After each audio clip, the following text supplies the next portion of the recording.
Here we go with part 2 of the Honors Chem Mid-Year Review. And again, just as a reminder, I'll not be posting the actual questions on the slides. You have those in your packets or in your book. So I'm just going to be putting up the answers and any other information that you really need to have in order to solve the problem. So here we go. The first question comes from page 181. This is number 15. And these are some molarity questions determining the concentrations of various solutions. So part A,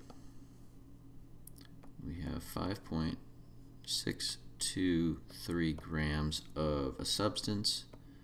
That substance has a molar mass of 180 grams, 1 mole per 80 grams. And so if we have 5.623 grams, that comes out to 0.070 moles. And we're going to create 250 milliliters, or 0.250 liters. So in terms of moles per liter, we do 0.07 divided by 0.250, and we get 0.28 molar. Part B, we have 184.6 milligrams. You can convert that to grams if you want, just make it 0.1846. Or the alternative is when you calculate the molar mass, you just make it in terms of milligrams, so it would be 242,192 milligrams. So that equals 7.622 times 10 to the negative 4th moles, and that's put into half a liter of solution. So that means we're going to end up with 0.00152 molar.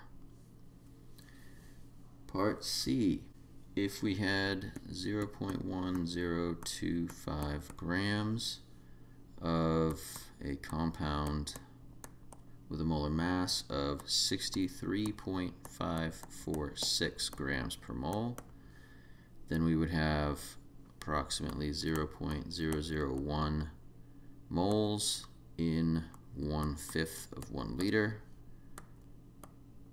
which means we would have 0.005 molar solution. Number 17 on the same page. We're trying to calculate the concentration of various ions in some solutions. So if we have 0.15 molar calcium chloride, all you have to remember is that when these ionic compounds dissociate, any multiples of ions, like the Cl2, are going to dissociate as well. So you get double the amount for that particular ion or polyatomic ion.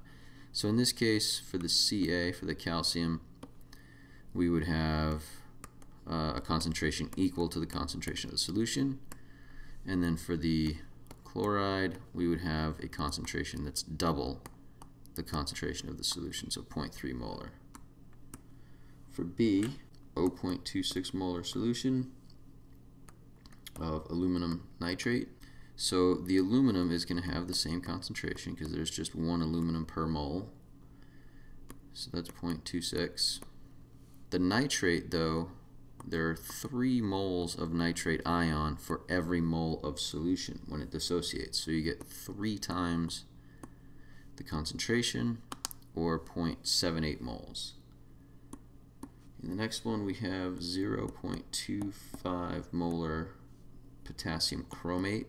And since there's 2 potassiums per mole, the concentration of potassium is twice as much, so 0.5 molar. The chromate, this whole thing, should be Cr2O7,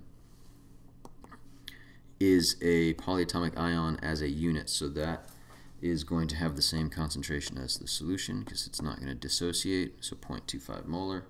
Finally, on this problem, if we had 2.0 times 10 to the negative 3rd molar aluminum sulfate, then we would have, for the aluminum, the number is going to be double. So it's going to be 0.004 molar. And then for the sulfate, it's going to be triple the concentration, so 0.006 molar. Moving on